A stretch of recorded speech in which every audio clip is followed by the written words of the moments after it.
Rumah tua itu berdiri di atas bukit, dikelilingi rumput liar yang tinggi, persis seperti yang mereka ingat.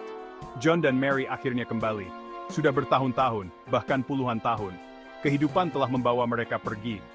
Tapi sekarang, mereka kembali, untuk mengambil kembali rumah masa kecil mereka. John membuka pintu depan. Pintu itu berderit terbuka. Debu memenuhi udara, tebal dan berat. Udara di dalam terasa dingin, lebih dingin dari seharusnya. Mary menggigil, rasa tidak nyaman merayap di tulang punggungnya. Dia mencoba mengabaikannya, berusaha untuk berani. Butuh dibersihkan, kata John, suaranya bergema di aula kosong. Mary mengangguk, memaksakan senyum. Mereka melangkah masuk. Rumah itu menyambut mereka kembali, atau begitulah yang mereka pikir.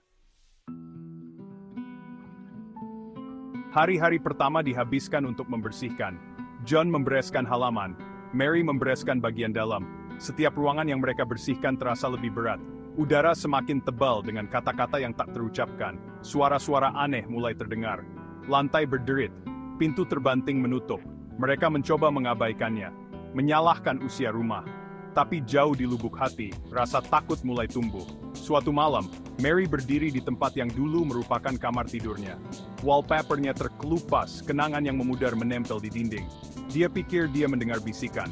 Namanya lembut dan sedih. Dia berbalik. Tidak ada apa-apa. John, dia memanggil, suaranya gemetar. Hari berganti minggu. Kejadian aneh terus berlanjut.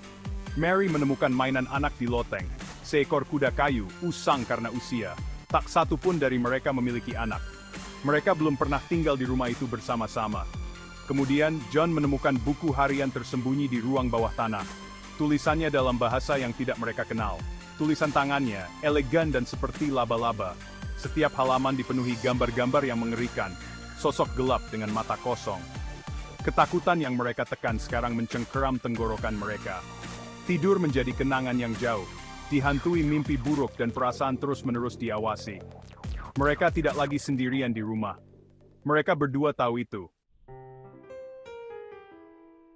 Suatu malam, keheningan rumah itu pecah. Jeritan darah yang membekukan darah bergema melalui lorong-lorong kosong. Itu berasal dari Mary. John berlari ke arahnya. Jantungnya berdebar kencang di dadanya. Dia menemukannya di kamar tidur mereka. Mata terbelalak ketakutan. Dia menunjuk ke sudut ruangan. Di sana, melayang dalam kegelapan, ada sesosok, tembus cahaya, berkilauan masuk dan keluar dari fokus. Ia tidak memiliki wajah, hanya kekosongan di tempat seharusnya ada fitur wajah. Udara di sekitarnya berderak dengan energi yang tak terlihat. John merasakan gelombang amarah pelindung. Dia meraih benda pertama yang bisa dia temukan, sebuah buku tebal, dan melemparkannya ke sosok itu. Buku itu melewatinya begitu saja. Sosok itu mulai melayang ke arah mereka. Keheningannya lebih menakutkan daripada jeritan apapun. Secepat kemunculannya, sosok itu lenyap, meninggalkan hawa dingin yang menusuk tulang dan keheningan yang terasa berat, mutlak.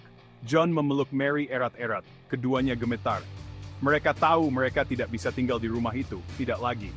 Saat fajar menjelang, mereka mengemasi beberapa barang.